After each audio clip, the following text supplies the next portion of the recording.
मेरे हॉस्टल में उस समय जिसके पास रिलायंस का मोबाइल होता था वो एकदम मतलब 24/7 बिजी रहता था। मतलब एक अपने अपने एंड पे और एक जिसको उसने दिया होगा जिससे वो बिजी था उसके एंड पे।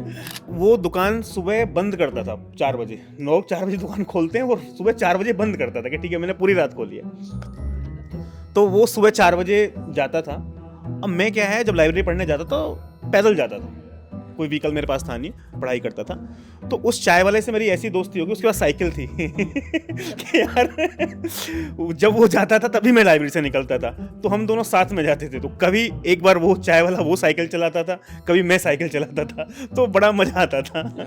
2 डिस्ट्रैक्शंस थे मेरे एक्चुअली। अच्छा। एक तो मूवी और दूसरा क्रिकेट, बहुत ज़्यादा। मूवीज़ वीकली 2 भी होती थी, कभी मेरी 3 भी होती थी, ठीक है।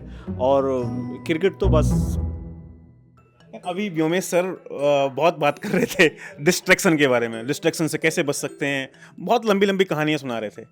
तो मैं सर की कहानी सुन रहा था, तो मुझे लगा है आज तो सर जो ये ज्ञान दे रहे हैं डिस्ट्रैक्शन से ऐसे बचना चाहिए, ऐसे बचना चाहिए, ऐसे बचना चाहिए, सर मुझे लगता है कहीं ना कहीं आप भी इसमें फंसे हो, मोह माया में। सर मैं पूरी तरह फंसा हूँ। तभी तभी मैं समझ रहा था, मतलब कुछ ना कुछ तो है लफड़ा सर। हमारे टाइम पे इंस्टाग्राम नहीं था, हाँ। बट नया नया रिलायंस और डोकोमो ने अनलिमिटेड फ्री दे दिया था। अच्छा। तो हम पूरी पूरी रात फोन पे बात कर रहे थे। किससे कर रहे थे वो तो आप समझ सकते हो। तो प्लेसमेंट तो अच्छा, हमने बच्चों से पढ़ाई लिखाई की बात करते थे। बस आप समझ जाओ। तो हमने क्या किया, हमने अपना प्लेसमेंट बर्बाद कर दिया। अच्छा। फिर हमें नेक्स्ट ईयर जाके झटका लगा कि सर्विस बेस्ड कंपनी में तो नहीं जाना। अच्छा। और वो जो झटका था ना वो इतना बड़ा था कि फिर हमें लगा कि अब एक ही ऑप्शन है, गेट। अच्छा, एक तो ही फिर option। हमने सब कुछ एलिमिनेट किया अपनी लाइफ से। लेकिन वो करना जरूरी था क्योंकि उस टाइम पे झटका खाने के बाद पता चला डिस्ट्रैक्शन हुआ है, बहुत बुरा हुआ है सर। तो एक ही बार कटा कि बार बार कटा? एक ही बार सर, एक ही बार, अच्छा। एक ही बार। नहीं नहीं, आपने एक ही बार में सीख लिया, ये बहुत बड़ी बात है सर तो। देखो, समझदार आदमी वो होता है जो दूसरे की गलती से सीख ले। अच्छा। फिर दूसरा आदमी होता है जो अपनी गलती से सीख ले। जो 2-3 बार करके सीखता है फिर वो प्रॉब्लम हो जाती है उसमें। तो हम एक बार में सीख गए।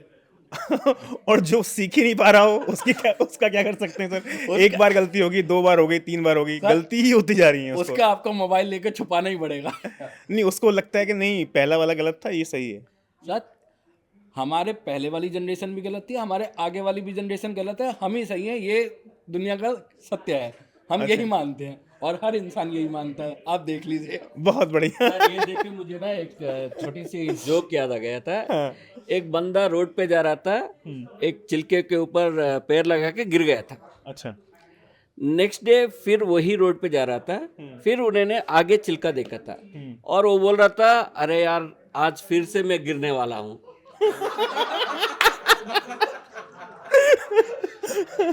सर आप तो बहुत हंस रहे हो, आपका भी बता दो। जैसा कि इन्होंने सर ने बताया कि डिस्ट्रैक्शन तो हर जनरेशन में कॉमन था। ठीक है, वो हमारे जनरेशन में भी था, आज की जनरेशन में भी है, और हमसे पहले वाले भी जनरेशन में रहा हुआ कॉमन, और शायद आगे भी रहेगा। 90s में दूध आज जैसा इन्होंने बताया कि टाटा डोकोमो हमारे टाइम में भी रिलायंस ने स्टार्ट किया था और अनलिमिटेड वो फ्री डेटा। सर 2 फोन आते थे ना, Reliance Reliance free, Reliance to Reliance। Combo phone आते थे। तो मेरे हॉस्टल में उस समय जिसके पास रिलायंस का मोबाइल होता था वो एकदम मतलब 24/7 बिजी रहता था। मतलब एक अपने एंड पे और एक जिसको उसने दिया होगा जिससे वो बिजी था उसके एंड पे। तो डिस्ट्रैक्शन हर एज में रही है। अच्छा, हम लोग का थोड़ा ऐसा था, ऑनेस्टली स्पीकिंग, गवर्नमेंट कॉलेज में ना उसका नहीं होता है, अटेंडेंस का नहीं रहता है। अच्छा। तो हमारी क्लास तो हमारे वहाँ पे एक सिंधी भी आते, चाय की दुकान पे ही लगती थी। तो कॉलेज वाले बहुत कम जाना रहा, बहुत कम जाना हुआ। तो उसके बाद जो है 3rd ईयर में ये रियलाइज हुआ कि यार अब तो ऐसे नहीं काम चलेगा। अच्छा, हमारे प्रोफेसर जो है बड़े स्ट्रिक्ट थे। वो जनरली क्या होता है कि उनका एक बार ना इमेज बना लेता है ना किसी के बारे में, तो वो कहते हैं यार ये तो आता ही नहीं है, क्लास ही नहीं आता है, यही नहीं आता है, वही नहीं आता है, बना लेते हैं। 3rd ईयर में मैंने गेट का एग्ज़ाम दिया, फिर कहा यार कुछ अलग करना पड़ेगा, तब जाके थोड़ा सा इमेज जो है वो होगी।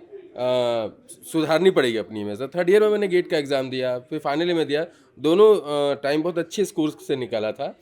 तो ये था डिस्ट्रैक्शन हमारा, ये था कि हम लोग थोड़ा जो है हम लोग का जो ग्रुप था वो ग्रुप जो है कॉलेज में जाने के बजाय हम सिंधी भैया की चाय की दुकान में हमारी क्लासेस ज़्यादा लगी और रात को 8-9 बजे तक अपनी वही बातें चली जा रही है, हॉस्टल लाइफ जी रहे हैं, कॉलेज की लाइफ जी रहे हैं। ये होना भी चाहिए, मुझे लगता है कि ये होना भी चाहिए क्योंकि वो लाइफ याद होती है। ये बहुत ज़रूरी है सर। हाँ, वो बहुत याद आती है। सर मैं एक बात बताता हूँ आपको, मैं जब गेट की तैयारी सीरियसली करने लगा, पढ़ने लगा, तो मैं पढ़ता था। तो हमारी यूनिवर्सिटी की लाइब्रेरी के सामने एक चाय की दुकान खुलती थी जो पूरी रात खुलती थी।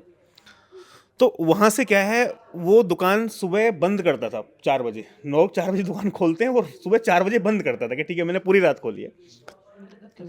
तो वो सुबह 4 बजे जाता था।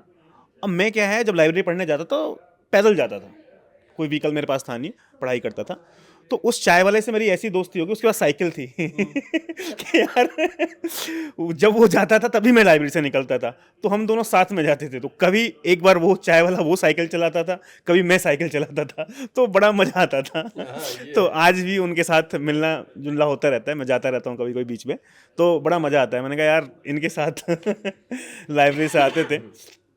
तो पहले की कहानी तो ऐसी थी, मतलब हाँ, ये डिस्ट्रैक्शन का बात करें, ये था कि जैसे हर एज ग्रुप में अभी भी बच्चे जो सिंसियर बच्चे हैं, जो एम को लेके डेडिकेटेड हो जाते हैं, वो कहीं ना कहीं अपना जो है करते हैं, वो रिजल्ट लेके आते हैं। और श्रीधर सर बहुत मुस्कुरा रहे हैं। हाँ, इनका डिस्ट्रैक्शन अभी हम लोगों ने नहीं पूछा है। हाँ। हाँ? क्यों सर? सर सो आपका डिस्ट्रैक्शन टाइम में था मोबाइल फोन्स थे सर, हमारे टाइम पे मोबाइल फोन भी नहीं थे सर। तो वो पत्र लिखते थे ना आपके टाइम में, उसमें भी तो सर टाइम वेस्ट होता था। थिंग आपने जो बोला था लाइक अटेंडेंस के बारे में, सो हमारा जो है ना अटेंडेंस में भी गवर्नमेंट कॉलेज में था, बट हमारा अटेंडेंस जो है ना, सो अटेंडेंस फुल करने के लिए या तो एनसीसी या एनएसएस में जाना था। पहले मैं एनएसएस में गया था, वो मुझे बोला तो मुझे भी सबसे क्लीनिंग करवा रहा था एनएस से सर्विसेज कुछ बोलते ना, आई डोंट रिमेम्बर। फिर क्या है ना, मजबूरी से क्या है ना, एनसीसी में जाके वो पूरा अटेंडेंस को कंप्लीशन करना पड़ रहा था। तो उस टाइम पे हमें ज़्यादा डिस्ट्रैक्शन नहीं था, बस क्रिकेट खेल लेते थे, बाद में मूवी देख लेते थे, उससे ज़्यादा डिस्ट्रैक्शन तो नहीं हुआ था उस समय पे। सर आपका? खलील सर कह रहे मेरी कहानी तो बहुत लंबी है। मेरा तो कुछ ज़्यादा नहीं था सर, बस एक 2 डिस्ट्रैक्शंस थे मेरे एक्चुअली। अच्छा। एक तो मूवी और दूसरा क्रिकेट, बहुत ज़्यादा। मूवीज़ वीकली 2 भी होती थी, कभी मेरी 3 भी होती थी, ठीक है। और क्रिकेट तो बस पागल था उस चीज़ के पीछे। मैं क्रिकेट के ख़िलाफ़ नहीं हूँ, लेकिन कभी एक टाइम होता है, क्योंकि हर एक स्टूडेंट का एक टाइम होता है। जैसे कि अगर आप 18-20 साल के हो, वो टाइम फिर वापस आने वाला नहीं है, क्योंकि आप पे प्रेशर नहीं है, ठीक है। तो वो टाइम बहुत आपको सही इस्तेमाल करना चाहिए मेरे हिसाब से, क्योंकि मैंने अक्सर लाइफ में देखा है कि जो बंदा या 18-20 या 22-23 तक जिसके डिस्ट्रैक्शन जितने कम रहते हैं ना, वो उसकी पॉसिबिलिटी लाइफ में ग्रोथ होने की उतनी ज़्यादा बढ़ जाती है। तो मेरा जो डिस्ट्रैक्शन था सर उस टाइम पे क्रिकेट था बहुत ज़्यादा, ठीक है। हालांकि मैं क्रिकेट के खिलाफ नहीं हूँ, लेकिन मैं बहुत बड़ा फ़ैन हूँ इंडियन क्रिकेट टीम का। तो लेकिन होता था क्या कि क्रिकेट के साथ साथ यार ज़िंदगी भी चलानी है, ज़िंदगी में कुछ अचीव भी करना है। तो अक्सर ये होता था कि जब मैं क्रिकेट देखता था तो मेरे 3-4 घंटे ऐसे ही निकल जाते, तो दिन पूरा निकल जाता था। फिर वो क्रिकेट से रिलेटेड दोस्त भी आते थे जो बार बार ट्रिगर करते थे, यार सचिन ने कितने रन बनाए, या इस खिलाड़ी ने कितने रन बनाए, ये सारी चीज़ें होती थी। लेकिन गया दिन तो पूरा गया, और उस दिन का शाम में बराबर अफसोस होता था, क्योंकि अगर आपने कुछ किया है, आपके एम से मैच नहीं कर रहा है वो चीज़, तो वो आपको कैसे भी वो शाम में ट्रिगर्ड होगा कि यार आज मैंने कुछ वेस्ट किया है, ठीक है। तो इन चीज़ों से बचने के लिए मैंने क्या किया, क्योंकि मैं अक्सर ये मेरे साथ बहुत चलता था कि आज के बाद मैं क्रिकेट नहीं देखूंगा, फोकस करूंगा, लेकिन हूँ तो इंसान ही ना यार। फिर दूसरी चीज़ आती थी, देख लेता था फिर से, क्योंकि मेरे दोस्त वैसे ही थे, आकर बोलते थे खलील तूने मैच देखा है, मैंने नहीं देखा। अब वो बोलते थे इसने सचिन ने इतने रन बनाए, अरे तो फिर मेरे ट्रिगर मिलता था। तो मैंने क्या किया इन चीज़ों को कम करने के लिए, क्योंकि कभी कभी एक सीरीज़ छोड़ भी देता था मैं ऐसे ही मोटिवेशन में कि यार नहीं देखना है, नहीं करना है, लेकिन वो सोल्यूशन नहीं था, क्योंकि हर एक बड़ी सीरीज़ मुझे अट्रैक्ट करती थी। जैसे कि इंडिया ऑस्ट्रेलिया चले गई, बड़ी सीरीज है, देखना है, चलो सब लोग देख रहे हैं। तो मैंने क्या किया यार, एक दिन सोचा कि ये बड़ी चीज़ मुझे अट्रैक्ट कर रही है, अगर मुझे ये चीज़ हैबिट छोड़नी है टेम्पररी किसी भी चीज़ की वजह से, तो मैं बड़ी सीरीज में छोड़ता हूँ ताकि छोटी सीरीज मुझे अट्रैक्ट ना करे। तो मैंने पहली बार जब क्रिकेट छोड़ने का अंदाज लिया था, हालांकि मैं अभी भी देखता हूँ लेकिन उतना ज़्यादा नहीं देखता, लेकिन जब छोड़ने का लिया था, डिसीजन लिया था, तो मैंने बोला था कि वर्ल्ड कप में छोड़ दूंगा मैं क्रिकेट, ठीक है, ताकि उसके बाद कोई सीरीज मुझे अट्रैक्ट ना कर सके। और बिल्कुल वैसे ही हुआ, क्योंकि दिमाग में एक चीज़ आई, जब आगे कोई बोलता था कि खलील तुमने वो सीरीज देखी है, मैं बोलता यार जब वर्ल्ड कप ही नहीं देखा तो यार ये देख कर क्या करूँ। सर मुझे अभी एक बात लग रहा है, जी सर। सर को देख के ही वो लोग क्या है ना, टेस्ट सीरीज 50-50 छोड़ के 20-20 शुरू कर दिया है। शायद हो सकता है सर, बिल्कुल सही बात है सर, बिल्कुल सही बात है, हो सकता है सर। मुझे सर का बिलीफ सिस्टम अच्छा है। एक सर मैं आपको एक चीज़ बताता हूँ कि डिस्ट्रैक्शन आपको कितना है और कितना नहीं है, ये आप अपने डेली आप रियलाइज कर सकते हो कि आप और आपके फ्रेंड किस टॉपिक पे बात कर रहे हैं। अगर आप गेट के लिए सीरियस हो गए हो तो आप दिन में सबसे ज़्यादा बात उसी टॉपिक पे करोगे, वरना आप मोदी जी पे भी कर सकते हो, सचिन तेंदुलकर पे भी कर सकते हो, दिशा पाटनी पे भी कर सकते हो। आज से अपना टॉपिक ऑफ डिस्कशन देख लो, आपको पता चल जाएगा कि आप कितने डिस्ट्रैक्टेड हो और आप अपनी तैयारी से कितना दूर हो। नहीं, बाकी जो नाम आपने बोले वो ठीक था, दिशा पाटनी पे डिस्कशन होता है ये मेरा डाउट है। उसके बारे में कौन डिस्कशन करता है? सर ये सब नहीं, आपका यूट्यूब वॉच आवर्स भी देख लो, पता चल जाता है। अच्छा सर आप, मुझे लग रहा है थोड़े से ज़्यादा एज के हो गए, अभी आप माधुरी दीक्षित ही देख रहे हो। हाँ, मैं तो उसे ही देख रहा हूँ अभी। मुझे आज भी पुराने ही गाने पसंद है, नए गाने चलते हैं मुझे समझ में नहीं आते भाई क्या है। मैं एक बार सुना था आप कुछ बच्चे से बात कर रहे थे, ज़्यादा मूवीज नहीं देखते आप? मैंने आज तक लाइफ में मुश्किल से 4-5 मूवी देखी होंगी बस, पूरी लाइफ में। ओ भाई। सिनेमा में तो 2 ही मूवी देखी हैं, 2 या 3 बस। और वैसे भी मूवी देखने का शौक ही नहीं है, मतलब मुझे मजा ही नहीं आता है मूवी देखने। यार देखिए, कहानी थी, ये खत्म हो गई, ठीक है यार, क्या ही है, कुछ नहीं मिला। तो मुझे ऐसा लगता है यार ठीक है। तो एक तो 3 इडियट्स देखी थी मैंने, 2-3-4 मूवी देखी बस। मुझे ना ही मूवी देखने का, ना ही ये आजकल क्या चलता है वो जो वेब सीरीज, कोई वेब सीरीज नहीं देखी मैंने।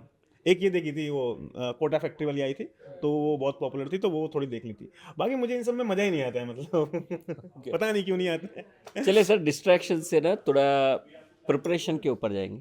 प्रिपरेशन के ऊपर क्या रहा आपका प्रिपरेशन? लाइक हम तो बताते हैं बच्चों को ऐसा प्रिपेयर करो, ऐसा प्रिपेयर करो, जब आप प्रिपेयर करते थे ना, उस टाइम पे आपका प्रिपरेशन कैसा रहता था? सर लाइक आप जब बच्चों को जैसे बोलते हैं ऐसा ही करते थे प्रिपरेशन आप?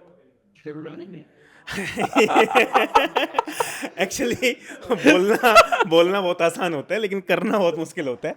तो मैं तो बताऊं कि भाई, जब मैंने सोचा था गेट की तैयारी करने के लिए, तो 3rd ईयर में ही मैंने कहा इस बार फोड़ना है अंडर 100। कॉन्फिडेंस तो वही रहता है, अंडर 100 फोड़ना है। तो लगे तैयारी करने के लिए, 20 दिन 25 दिन बहुत मोटिवेट रहे, आधा सब्जेक्ट खत्म कर दिया। उसके बाद कुछ कॉलेज का काम आ गया, अब कॉलेज में के सेमेस्टर में फंस गए इतना, तो फिर निकल नहीं पाए, फिर 1-2 महीना उसमें चला गया। तो पहली बार दिया तो 7000 रैंक आई, फिर अगली बार नहीं यार, फाइनल में तो एकदम फोड़ ही देंगे, मचा ही देंगे खतरनाक तरीके से, ये सब हुआ। फाइनल में फिर थोड़े से और एड ऑन किए, तो फिर 1100 रैंक आई। तो फिर ये समझ में आया कि यार मतलब इतना आसान भी नहीं है जितना आसान, मतलब एक्चुअली मेरे एक सीनियर ने बोला था कि यार तुम 1 साल तैयारी कर लोगे ना, मतलब 6 महीने कर लोगे तो आराम से हो जाएगा। लेकिन उसने ये नहीं बताया था कि 6 महीने बहुत सीरियस तैयारी कर लोगे तब आराम से हो जाएगा। अब आधी बात बताई तो हमने कहा 6 महीने कर लेंगे। अब बाद में पता चला कि यार 6 महीने बहुत तगड़े तरीके से करना पड़ेगा। तो फिर मुझे बाद में समझ में आया यार 6 महीने में भी हो सकता है कुछ गड़बड़ हो जाए, तो साल भर तो लगेगा कम से कम। तो फिर मैंने ड्रॉप लिया, और ड्रॉप लेने के बाद अब क्या था, मेरी जॉब लग गई थी कॉलेज के बाद। तो कॉलेज के बाद जॉब लगी, तो मैं जॉब करने चला गया, लेकिन जॉब में सैलरी बहुत कम थी, 16,000 रुपये सैलरी थी। तो मैंने घर वालों को बताया नहीं, और मैंने बिना बताए जॉब छोड़ दी, और जॉब छोड़ के मैं बाहर रहने लगा। हाँ, अलग घर वालों को बता रहा हूँ जॉब चल रही है मेरी। तो मैंने कहा क्या करना चाहिए, क्या करना चाहिए। तो फिर मैंने एक कोचिंग में मैं गया पढ़ाने के लिए, यार बात करने के लिए, पढ़ा सकता हूँ मैं गेट का एक सब्जेक्ट, तो अच्छे खासे 1100 रैंक है, पढ़ा सकता हूँ। तो उसने बोला कि हमारे पास तो एक्सपीरियंस टीचर है, तुम्हें तो एक्सपीरियंस है नहीं, तो तुम्हें क्यों पढ़ाने के लिए हम दें। तो मैंने कहा ठीक है सर, फिर भी मेरा नंबर लिख लो, कभी ज़रूरत हो तो बताना। और उसका जो टीचर था मेन, वो भाग गया छोड़ के कोचिंग। तो उनको याद आई, फिर मेरी नंबर नहीं होता, मैं नंबर नहीं देता थी, अब याद नहीं आती, याद आई। उन्होंने बोला कि सर क्या आप ये सब्जेक्ट पढ़ा सकते हो? मैंने कौन सा सब्जेक्ट? कंप्यूटर नेटवर्क, जिससे मुझे को डर लगता था। मैंने कहा अरे यार यही सब्जेक्ट नहीं पढ़ा, यही इसी की डिमांड कर रहे हैं। तो मैंने कहा यार कुछ तो करना पड़ेगा, अब अपने पास करो मरो की स्थिति है ना बोलते नहीं हम। ना। सर ये जेनजी लोग हाँ नहीं बोलते और अपने टाइम पे ना नहीं बोलते अपने। तो मैंने कहा यार हाँ करना पड़ेगा, हाँ सर पढ़ा देंगे बिल्कुल।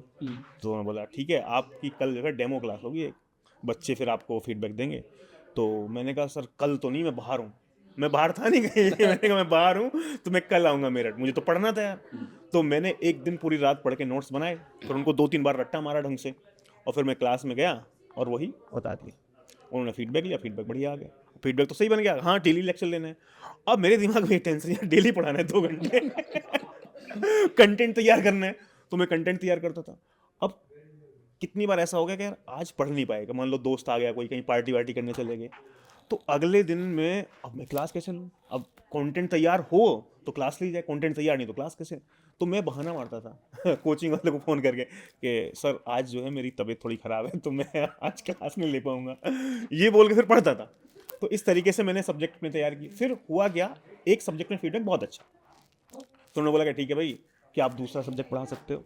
तो मैंने कहा पढ़ा सकते हैं। उस कोचिंग के अंदर मैंने पूरे 12 के 12 मैथ एप्टीट्यूड में नहीं पढ़ाया।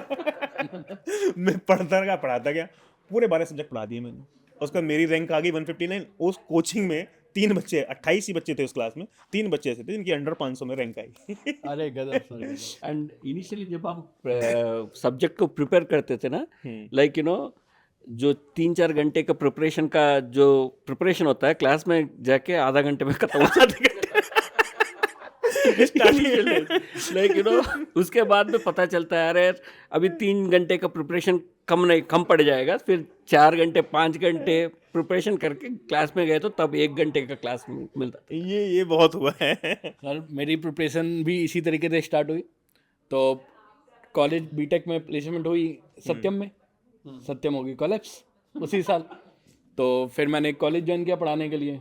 आपको 16 मिल रहे थे, हमें 14 मिल रहे थे। अच्छा। तो हमने 3 महीने से जॉब की, फिर हमें लगा सर्वाइव तो नहीं कर पाएंगे इसमें, तो मैंने जॉब छोड़ी, 40-50 हज़ार रुपये इकट्ठे किए कि हाँ अगले 6 महीने में सर्वाइव कर जाऊँ। तो मैंने गया, बेलसराय कटवरिया सराय में सब रहते हैं, तो मैंने कहा रूम यहाँ ले लेते हैं, इससे ज़्यादा तो अपने अफोर्ड कर नहीं पाएंगे।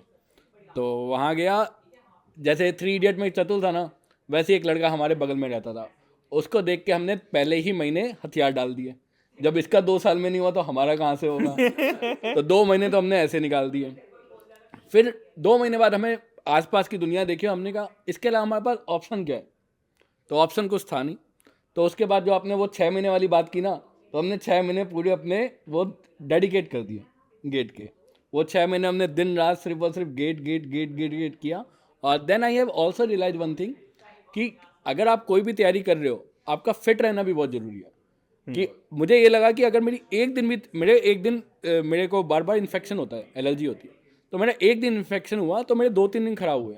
तो मुझे रियलाइज हुआ कि मुझे अब फरवरी तक बीमार नहीं होना है, I can't afford it.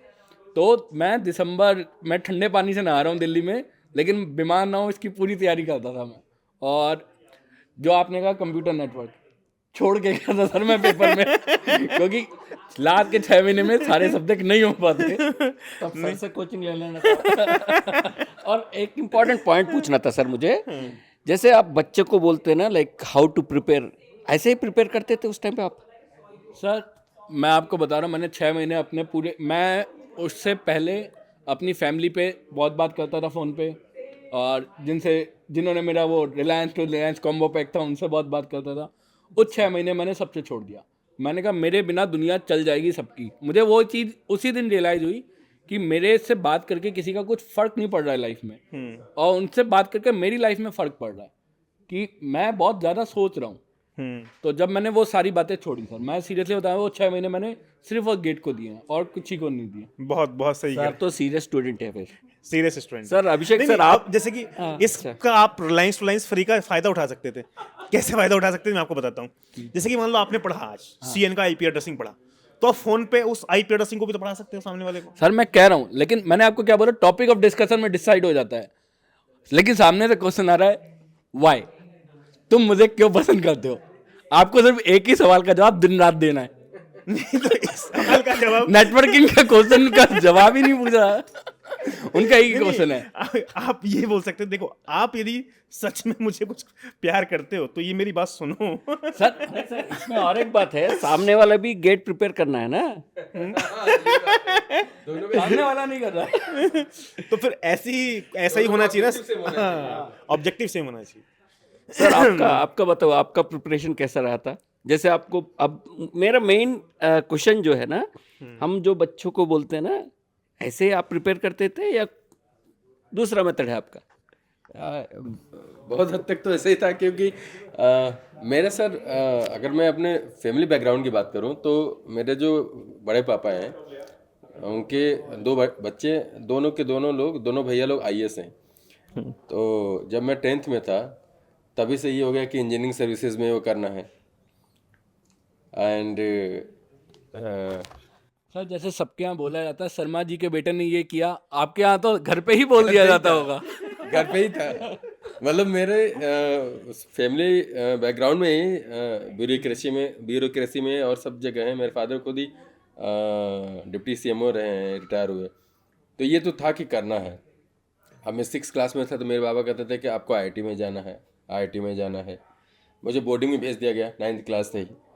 Boarding में गया तो मेरा रूममेट था, वो इतना स्टूडियस था कि रात को 9 बजे सोता था, 3 बजे जगता था, मुझे भी जगा देता था कि चलो पढ़ो। मतलब उसके चक्कर में मैंने थोड़ा पढ़ना स्टार्ट कर दिया था। बट हाँ, उसका तो आईआईटी में हो गया। वो आईआईटी रुड़की से उसने बीटेक इलेक्ट्रिकल इंजीनियरिंग में किया। मेरा आईआईटी में नहीं हो पाया क्योंकि लास्ट मोमेंट पे उतना नहीं कर पाया था। बट जब कॉलेज में गया तो कॉलेज में स्टार्टिंग के साथ 2 साल ना पढ़ाई वढ़ाई से ज़्यादा मतलब नहीं रहा, ऑनेस्टली स्पीकिंग। कुछ पढ़ाई वढ़ाई से मतलब नहीं रहता था, बस यही था कि बस चलते रहना है अपना। मतलब कि सिंधी भैया की दुकान जिंदाबाद, वहाँ से बैठता था, अगल बगल में लोग बैठते थे 8-10 लोग, अपना टॉपिक चला जा रहा है। रात को 2 बजे, जब 2 बज जाता था, सिंधी भैया कहता कि अभिषेक भैया अब दुकान बंद की जाए। हम कहा किया जाए। 3rd ईयर में थोड़ा सा सीरियस होकर स्टार्ट किया था कि अब तो करना पड़ेगा, अदरवाइज इमेज कॉन्शियस हो गए हैं सारे प्रोफेसर, हमें फेल न कर दें। तो 3rd ईयर में थोड़ा बहुत किया कि हाँ, पास आउट होने के बाद मैंने जब इंजीनियरिंग सर्विसेज का किया था तो उस समय किया था। ओके। बट इनका जो सर बोल रहे हैं ना कि ये बहुत मैटर करता है। मैं जितने भी अभी इस पॉडकास्ट को जो भी बच्चे देखेंगे, मैं ये कहूँगा कि हम लोग के टाइम में सर इतनी ज़्यादा सुविधाएं नहीं थी कि आप यूट्यूब पे किसी का लेक्चर देख सकते हो, ठीक है। आप उस फैकल्टी से बात भी कर सकते हो, क्योंकि ऑलमोस्ट मुझे लगता है कि सारे वीडियो लेक्चर में आप लोग अपना जो है कोई ना कोई अपना सोशल मीडिया वो बता देते हैं कि आप मुझसे इससे कनेक्ट हो सकते हो। हमारे टाइम में क्या था, स्टैंडर्ड बुक उठाओ, क्वेश्चन नहीं समझ में आ रहा है, प्रोफेसर से डर लगता था पूछने के लिए, और आपस में डिस्कस करो, अगर हो गया ठीक है, नहीं हो गया तो जय सिया राम। आपस में डिस्कस करने के लिए उसको भी आना चाहिए ना। हाँ, उसको भी आना चाहिए। एक बात बताता हूँ। अभी मैं कल परसों इंटरव्यू ले रहा था एक बच्चे का, तो उस बच्चे ने एक बात बताई मुझे। तो मैंने कहा यार, जैसे कि आजकल फ़ोन से बहुत ज़्यादा डिस्ट्रैक्शन होता है, कभी हम यूट्यूब पे कुछ भी सर्च करने लगते हैं पढ़ाई के साथ साथ। तो उसने बोला कि सर मेरा एक चीज़ फिक्स थी कि मैं जैसे कि पढ़ाई से मान लो मेरा मन बोर हो गया मुँह, तो जैसे कि यूट्यूब पे कुछ लोग कुछ भी देखने लगते हैं मूवी, तो बोला मैं मूवी नहीं देखता था। मैंने कहा और क्या देखते थे? तो बोला सर मैंने क्या किया, जैसे कि PYQ उसकी वीडियो पड़ी हुई है, तो मैं लेटा हूँ, वो वीडियो सामने चला दी, वो चल रही है, मैं सॉल्व भी नहीं कर रहा हूँ। कभी कभी पढ़ने का मन नहीं है, पेन से लिखने का मन भी नहीं है, तो मैंने वो वीडियो चला दी, उसको देख रहा हूँ वीडियो, और देख रहा हूँ तो कुछ ना कुछ तो सीख ही रहा हूँ सर। तो बोला सर मैं हमेशा, और कभी कभी जैसे कि रात में नींद नहीं आती थी, तो जैसे कि मान लो नींद नहीं आती तो कुछ लोग मूवी देखने लगते हैं, ठीक है, फिर मूवी देख लोगे तो और 3 घंटे कराओ, तो मैं क्या है फिर से कोई वीडियो पढ़ाने की, नींद तुरंत आती थी फिर आधे घंटे के बाद। तुरंत नींद आने का सबसे बढ़िया जुगाड़ ही है। तो मैं उससे हटा ही नहीं, मुझे यूट्यूब पे जो भी देखना है तो मुझे कंटेंट से ही देखना है। मेरा पढ़ने का मन नहीं है तो भी कंटेंट का कुछ ना कुछ देख लिया। लेकिन ये बहुत अच्छी बात थी सर। एक चीज़ और ये भी है कि अगर आपको बहुत ज़्यादा स्ट्रेस लगता है, जैसे मुझे जब लगता था, तो मुझे ये समझ में आ गया था कि मुझे मोबाइल या फ़ोन पे बात उससे नहीं करना, मुझे कुछ भी नहीं करना। मैं बाहर जाके सिर्फ एक वॉक करके आ जाऊंगा ना, एक, क्योंकि कमरे में बैठे बैठे भी थोड़ी देर बाद आपका माइंड ठप होता है अपने आप। तो आप एक बाहर दुनिया को चक्कर लगा के आ जाओगे, आपको एक तो विजन का फ़र्क पड़ता है, क्योंकि आप लगातार एक छोटी सी स्क्रीन में देखते हो, फिर आप बड़ी स्क्रीन में देखते हो, आपकी आंखों पे जो स्ट्रेस होता है वो कम हो जाता है। तो एक बाहर जाओ, सबको देखो, हंसी खुशी दो चार हंसते हुए लोग दिख जाएंगे, मम्मी पापा से 10 मिनट बैठ के बात कर लो, किसी से भी कर लो, उससे आपका स्ट्रेस खत्म हो जाएगा। आपको मतलब continuously you are not consuming anything, वो बहुत जरूरी है। नहीं, हम तो मम्मी पापा से 10 मिनट तक तो बात करना मतलब भाई, इतना मम्मी से तो फिर भी कर सकते 2-3 मिनट, लेकिन 10 मिनट पापा के सामने तो आज तक बात नहीं हो पाती 10 मिनट। इतना डर बना हुआ है आज तक। सर आपका प्रिपरेशन स्टार्टेड? सर मेरा उस टाइम पे कुछ वैसे ही था जैसा कि मैं डिस्ट्रैक्शंस के बारे में बात कर रहा था। जब गेट की प्रिपरेशन शुरू की, एक्चुअली गेट में आया था इसलिए कि मेरा एक दोस्त कर रहा था गेट उस टाइम पे, तो उसने बोला कि गेट में ऐसा ऐसा रहता है, जो तुमने बीटेक में पढ़ा वो कुछ भी नहीं है इसके सामने, ठीक है, क्योंकि बीटेक में उतना अच्छा होता नहीं, टीचर्स उतना अच्छा सा पढ़ाते नहीं, यहाँ पर डिटेल पढ़ाएंगे गेट में। तो बोला अच्छा ठीक है, तो मैं भी ज्वाइन करता हूँ। तो मैं भी एक कोचिंग सेंटर चला गया, लेकिन हुआ क्या कि पुरानी आदतें वो छूटती थी नहीं। ये चीज़ थी मेरे साथ कि यार जैसे कि मैं कुछ पढ़ने के बैठा कि दोस्त ने आया मेरे घर पे आया सब, क्यों मेरे सारे दोस्त आसपास में ही रहते थे, अरे खलील वहाँ पे जाकर क्रिकेट खेलेंगे, जाकर वहाँ मूवी देखेंगे, यही चल रहा था। और मेरे 1 साल में से 4 से 5 महीने ऐसे ही निकल गए कि क्रिकेट और उसमें ही चले गए। लेकिन एक चीज़ मुझे एहसास हो गई कि यार ये सही नहीं है, क्योंकि जिस कोचिंग सेंटर को मैं जाता था वहाँ पर कुछ बच्चों को प्रिपेयर करने के अलग से रूम दिया जाता था, ठीक है। तो मुझे ये बात एहसास हो गई यार ये काम बड़ा है, अगर मुझे ये चीज़ अचीव करनी है ना, तो सबसे पहले मेरे डिस्ट्रैक्शंस को कम करना पड़ेगा, ख़त्म ही करना पड़ेगा। तो क्रिकेट वाला जो फंडा बताया था, मैंने आपको बताया था। फिर मैंने कुछ दिन के लिए दोस्तों से भी थोड़ा मिलना जुलना मेरा कम होगा, क्योंकि यार दोस्त अगर वो अच्छा है तो वो समझ सकता है कि अगर मैं मेहनत कर रहा हूँ तो किसी राइट रीज़न की वजह से कर रहा हूँ, ठीक है। अगर वो मेरा अच्छा दोस्त है वो समझेगा मेरे, अगर वो मेरा दोस्त है जो सामने लग रहा है कि दोस्त है लेकिन एक्चुअल में दोस्त नहीं है, तो वो तो मेरे से भी जेलसी, वो मुझे फिर समझने की कोशिश नहीं करेगा, ठीक है। लेकिन मेरे दोस्त जो थे वो काफ़ी अच्छे थे, वो समझ गए कि यार कुछ काम कर रहा है बंदा, बिजी है, इसलिए नहीं मिल पा रहा। तो ये सबसे पहले मैंने ये क्रिकेट का, जो मूवीज़ का डिस्ट्रैक्शंस को कम कर दिया। अब दूसरी बात, जब मैं प्रिपेयर हो रहा था तो एक चीज़ मेरे साथ हो रही थी, मैं हर दिन ये सोच रहा था कि सर कहीं ना कहीं अरे मुझे 8 घंटे पढ़ना है, 10 घंटे पढ़ना है, ये माइंड प्रेशर मेरे पे अंदर आते रहता था। लेकिन प्रेशर की वजह से 10 घंटे पढ़ना तो छोड़ो, 6 घंटे भी नहीं पढ़ता था मैं। यही सोचता था कि यार अरे ये होगा वो होगा, फिर ये चैप्टर नहीं हुआ मेरा, ये कैसा वो कैसा। तो फिर मैंने तुरंत क्या किया, महीने 1.5 महीने के बाद, क्योंकि जितने आवर्स मुझे चाहिए था उतना हो नहीं पा रहा था, तो फिर मैंने क्या किया कि तुरंत ये ऐसा नहीं होगा, मैं करूँगा कुछ गोल्स बनाऊँगा, वीकली गोल्स। तो मैं क्या करता था कि मुझे वीकली इतने चैप्टर पढ़ने हैं, इतने घंटे नहीं, चैप्टर, मैंने चैप्टर में कन्वर्जन कर दिया था। फिर वहाँ से धीरे धीरे उस पर प्रोग्रेस होनी शुरू की, मुझे भी इंटरेस्ट आना शुरू हो गया वो सारी, फिर उस तरह से फ्लो बेहतर हो गया सर, और कुछ नहीं।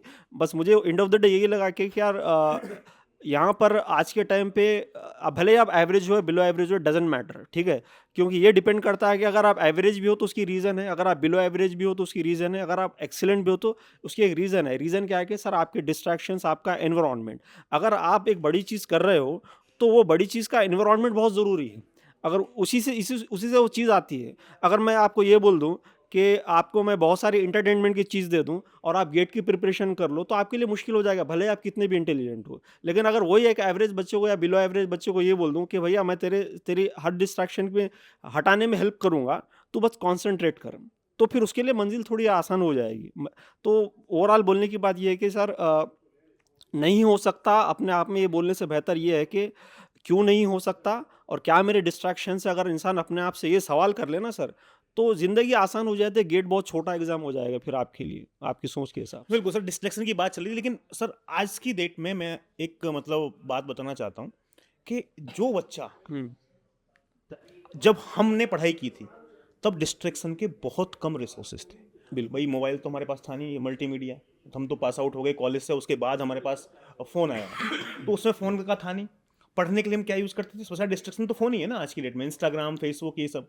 हमको कोई फेसबुक की आईडी भी मैंने बीटेक पास आउट होने के बाद बनाई थी, हमारे पास ऑरकुट पे एक आईडी थी, और तो कोई था ही नहीं, मतलब ऐसा सोशल पोस्ट करना है, कुछ भी करना है, तो उस समय पढ़ने का क्या था, बुक था, बुक से ही पढ़ते थे, तो पढ़ते पढ़ते डिस्ट्रैक्शन कुछ नहीं होता था मोस्टली देखा जाए तो। सही। लेकिन जो बच्चा आज की डेट में पढ़ के 6 महीने में रैंक निकाल रहे हैं, उसको तो मैं एकदम सलाम करता हूँ। बहुत सही बात है। कि इतने ज़्यादा डिस्ट्रैक्शन होते हुए भी, और वो इतना बेहतरीन रैंक निकाल रहा है 6 महीने, मतलब वो सर बहुत ज़्यादा सुपर टैलेंटेड बंदा है। और वो बहुत कंसिस्टेंट, मतलब वो सच में कुछ करने वाला है, बहुत तगड़ा। बिल्कुल, मतलब बिल्कुल मैं सही बात है। उसकी रेस्पेक्ट करता हूँ कि यार इतनी सारी चीजें होते हुए फिर भी वो कुछ नहीं यूज कर रहा है और हाँ। रैंक निकाल रहा है। बहुत ज़्यादा डिस्ट्रैक्शंस की चीज़ें होने के बाद भी वो इस्तेमाल नहीं कर रहा है, जैसा कि अंकित सर ने कहा, बहुत सही बात है सर। सर एक तो डिस्ट्रैक्शन बहुत ज़्यादा है, बच्चे को उस पर कंट्रोल करना, और इसके बिना उसकी सक्सेस पॉसिबल नहीं है। लेकिन हमारे टाइम पे चैलेंजेस भी ज़्यादा थे। हमारे पास अनअकैडमी, यूट्यूब कुछ भी नहीं था। आप एक क्वेश्चन को सॉल्व करने में हो सकता है 3 दिन लगा रहे थे। आज उस बच्चे के पास वो 15 मिनट में सोल्यूशन अवेलेबल है। वो एक बार में डालेगा कंप्यूटर नेटवर्क PYQ अंकित दोयला, मिल जाएगा उसे। ठीक है, आपके पास था ये, कुछ नहीं पता। तो ये देखिए ना, उनके पास बेटर सोल्यूशन है। अब इट डिपेंड्स कि वो जो डिस्ट्रैक्शन है उसको कम करके इसको जो हमारे सोल्यूशन अवेलेबल है उसको यूज़ कर पा रहे हैं कि नहीं कर पा रहे। हमारे पास हमारी जर्नी अलग तरीके से टफ थी। हमारे टीचर को प्रोग्रामिंग नहीं आती थी। गवर्नमेंट कॉलेज में टीचर आए नहीं आए कोई पूछ नहीं सकता था। हमारे सर पूरे सेमेस्टर में प्रोग्रामिंग के आए ही नहीं, सीधे प्रैक्टिकल में पहली बार देखा था हमने। और बुक से तो कुछ समझ में आ नहीं रहा था। वैसे हम लोग के टाइम में जो गेट के PYQs थे ना, उनको सॉल्व करना, उनका सोल्यूशन भी इतना इजीली कहाँ मिल पाता था। अगर नहीं आ रहा है तो अगर किसी से पूछ लिया, ठीक है, नहीं हो रहा है तो कोई बात नहीं। अब तो बहुत सारे मतलब रिसोर्सेज हैं, सोल्यूशंस भी हैं। ठीक है, स्टैंडर्ड बुक के लोग अनसॉल्व क्वेश्चंस भी कर रहे हैं। जैसा कि सर ने बोला कि 6 मंथ्स में जो बच्चा कर रहा है, ठीक है, वो बहुत फोकस्ड है। ये अच्छी चीज़ है, बहुत अच्छी चीज़ है। और ये सबको, मैं तो इनफैक्ट सारे स्टूडेंट से कहता हूँ कि जैसे मेरा सर साहब ने पूछा तो मैंने एक चीज़ किया था सर, कि कम से कम 3 घंटे की सीटिंग होनी चाहिए एक बार में। अगर आप कोई टॉपिक, ये मेरा इवेल्युएशन है कि अगर आप एक कोई टॉपिक पढ़ते हो, 3 घंटा लगातार बैठ के पढ़ते हो, तब उस टॉपिक में से आप क्रक्स पॉइंट निकालोगे कि इस टॉपिक में था क्या और इसमें क्या क्या चीज़ें हमने पढ़ी, कितनी चीज़ें समझी, तब उस कंसेप्ट को आप समझ पाते हो।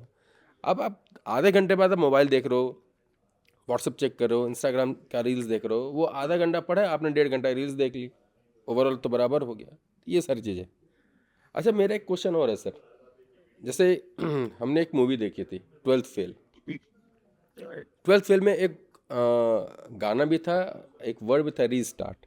ये क्वेश्चन मैं इसलिए पूछ रहा हूँ हम सबसे कि गेट का रिजल्ट आ गया, ऐसे बहुत सारे बच्चे होंगे जिन्होंने मेहनत की होगी, ठीक है, लेकिन उनका जो है बहुत अच्छा नहीं आया होगा, बहुत अच्छा नहीं आया होगा, या हो सकता है किसी का स्कोर नहीं आया होगा, किसी की अच्छी रैंक नहीं आई होगी।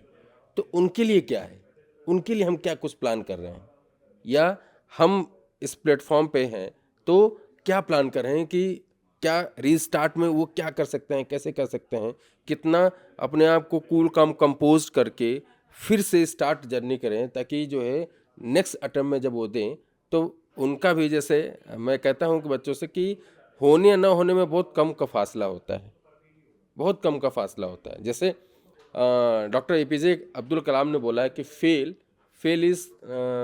का फुल फॉर्म उन्होंने बोला है कि first attempt in learning, first attempt in learning. And वैसे उन्होंने बहुत सारे ऐसे कोट्स बोले हैं जो बड़ा इंस्पायरिंग है। तो मैं तो यही कहूँगा कि जिन बच्चों का नहीं हुआ है, रीस्टार्ट करें। और हम क्या कर सकते हैं उनके रीस्टार्ट में, हम कितना कंट्रीब्यूशन कर सकते हैं। जैसा कि अभी आ रहा है सर कि डेटा साइंस में जो आ रहे हैं, बड़ा बूम कर रहा है डेटा साइंस। इनफैक्ट सारे ब्रांचेज में मशीन लर्निंग, सारे ब्रांचेज में आ रही है, मशीन लर्निंग सारे ब्रांचेज में आ रही है। तो उसमें हम क्या कर सकते हैं, तो ये छोटा अगर थोड़ा थोड़ा अगर हम बता दें कि रीस्टार्ट में क्या कर सकते हैं, क्या प्लान ऑफ एक्शन कर सकते हैं ये बच्चे कि आप कंप्यूटर साइंस में, तो इस बारे में क्या करेंगे sir? I think we have a special video on this restart again, but जैसे सर ने पूछा है, सर अंकित सर इसके बारे में आप कुछ बताएंगे।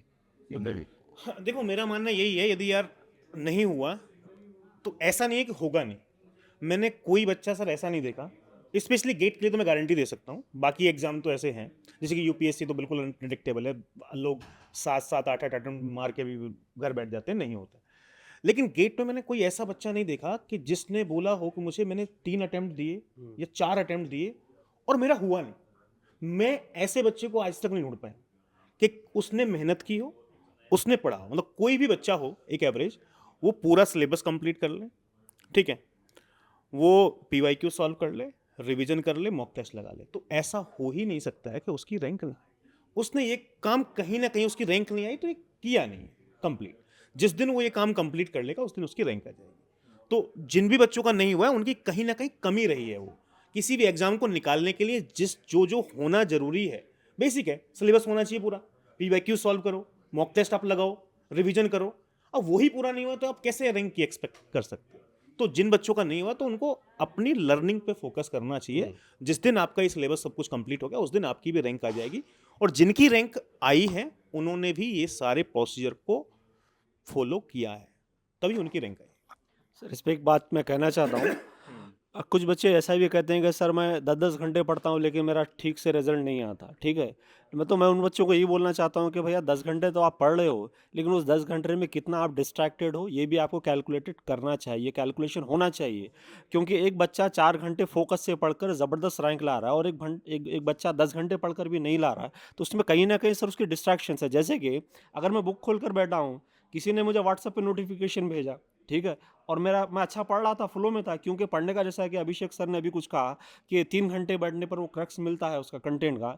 हर आधे घंटे के बाद मेरा यूट्यूब पे कुछ आ रहा है या व्हाट्सएप पे कुछ आ रहा है, नोटिफिकेशन आ रहा है, उससे मेरा बहुत ज़्यादा डिस्ट्रैक्ट हो रहा हूँ।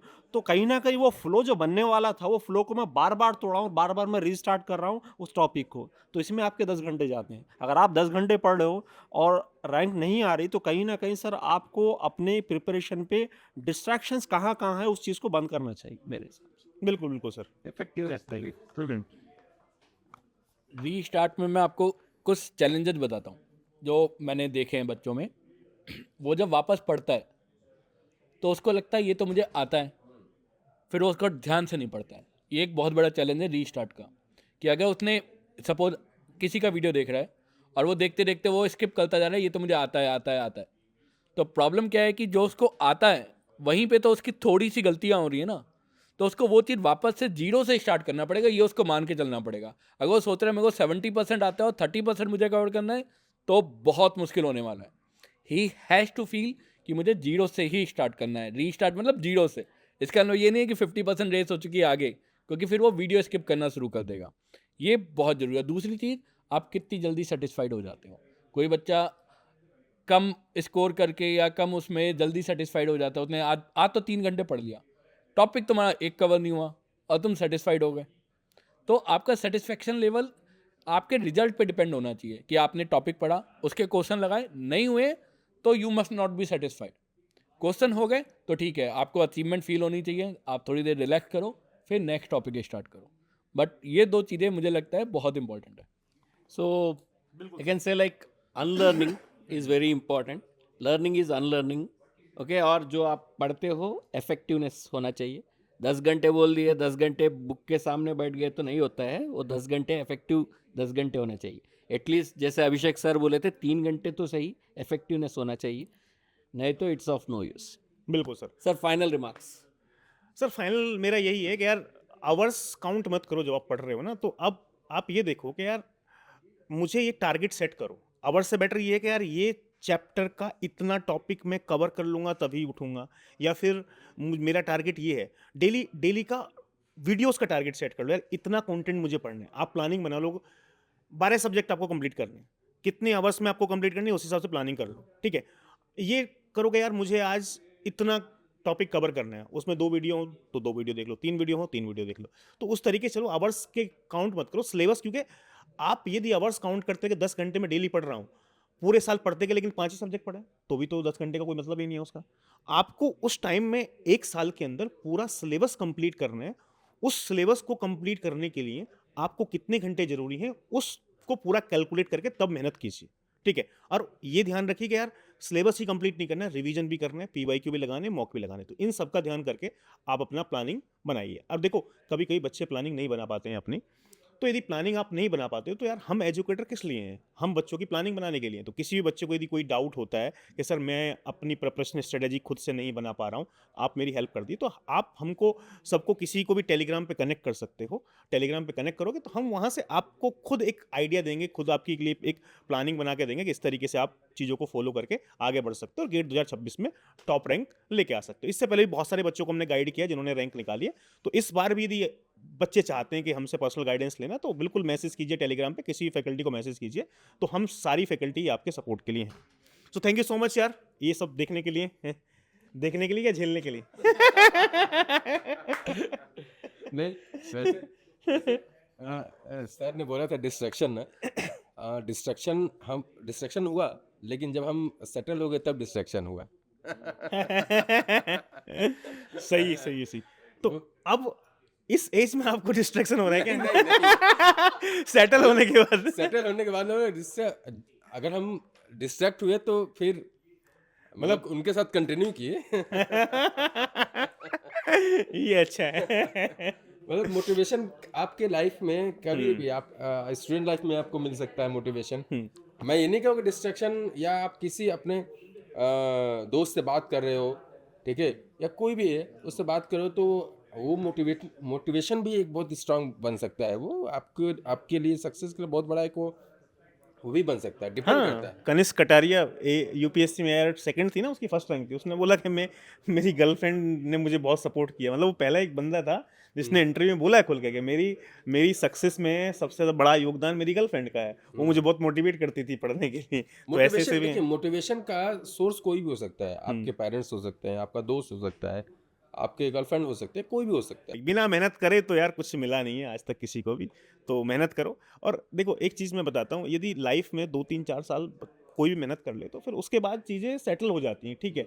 फिर उतनी टेंशन नहीं रहती है। मतलब स्ट्रगल तो करना ही पड़ेगा। और स्ट्रगल एक्चुअली लाइफ में स्ट्रगल नहीं है तो मज़ा ही नहीं आएगा भाई। कुछ चैलेंज नहीं है तो मज़ा ही नहीं आएगा। चैलेंज होने बहुत ज़रूरी है, नई नई चीज़ें सीखना बहुत ज़रूरी है। अब जैसे कि हम जो 10 साल पहले मैं सीएन पढ़ाता था, यदि वही पढ़ाता रहूँगा तो मैं भी बोर हो जाऊँगा। तो इसलिए हम हर साल अपडेट करते हैं ना अपने आप को, यार यार ठीक है यार। अब जैसे कि मान लो एक टीचर है 8th क्लास का, वो F=ma पढ़ाता जा रहा है, तो वो भी बोर हो गया। अरे यार हर साल नए बच्चे आते हैं, यही पढ़ाता हूँ F=ma। तो नई नई चीज़ें वो भी सीखता रहता है ना यार। अब उससे तो बोर हो गया, लेकिन उसको इंटरेस्ट कैसे आएगा जब वो और नई चीज़ें सीखेगा और अगली क्लास में और नई बातें बताएगा। तो जैसे इन जनरल अभी मैं देख रहा हूँ, मैं बच्चों को बताता हूँ, बोलता हूँ कि आपको मोटिवेशन डेली की ज़रूरत नहीं है। मोटिवेशन को डेली टैबलेट की तरह मत लीजिए, आप उसको इम्प्लीमेंटेशन मोड में आइए। हाँ, हर 3-4 दिन बाद आदमी थोड़ा सा वो होता है कि यार प्रिपरेशन नहीं सही चल रही है, थोड़ा फ्रस्ट्रेशन आती है, तो आप कोई वीडियो फॉलो करिए, लेकिन उसको इम्प्लीमेंट तो करिए। सर ये टीचर्स को ना, आप कोई भी टॉपिक लीजिएगा चलता ही जाएगा, ये रुकने वाला नहीं है। So sir I want final remarks to close this. हो चुका है। So this is final remark. मैं 4-5 लाइन सुना देता हूँ। उसको मोटिवेशन की तरह भी ले सकते हो, और बड़ा स्ट्रांग मोटिवेशन है। स्ट्रांग मोटिवेशन क्या है, आप लोग बताइएगा। कि मासूम मोहब्बत का बस इतना फसाना है, मासूम मोहब्बत का बस इतना फसाना है, कागज़ की कश्ती है, बारिश का ज़माना है। कागज़ की कश्ती है, बारिश का ज़माना है। क्या शर्तें मोहब्बत है, क्या शर्तें ज़माना है। आवाज़ भी जख्मी है और गीत भी गाना है। अरे भाई उस साहब, पार उतरने की उम्मीद बहुत कम है, कश्ती भी पुरानी है, तूफान को भी आना है। भोली सी अदा फिर कोई इसकी जिद पे है, फिर आग का दरिया है और डूब के जाना है। अरे भाई साहब बहुत बढ़िया है भाई। बस ये सारी बहुत बेहतरीन थी, मजा आ गया। नहीं अब इसके आगे कुछ सारी नहीं चलेगी। ये इतनी खतरनाक हो गई है कि भैया अब बंद कर देते हैं। मुझे एक्चुअली एक गाने की एक लाइन याद आ रही है। बच्चों के लिए बोलता हूँ मैं। हम ना समझे थे कि बात इतनी सी, ख्वाब शीशे के दुनिया पत्थर की। अरे भाई साहब तो गहरी बात कर दी। गहरी बात कर दिया सर ने उसे। यंजीज को आएगी सब। ठीक है।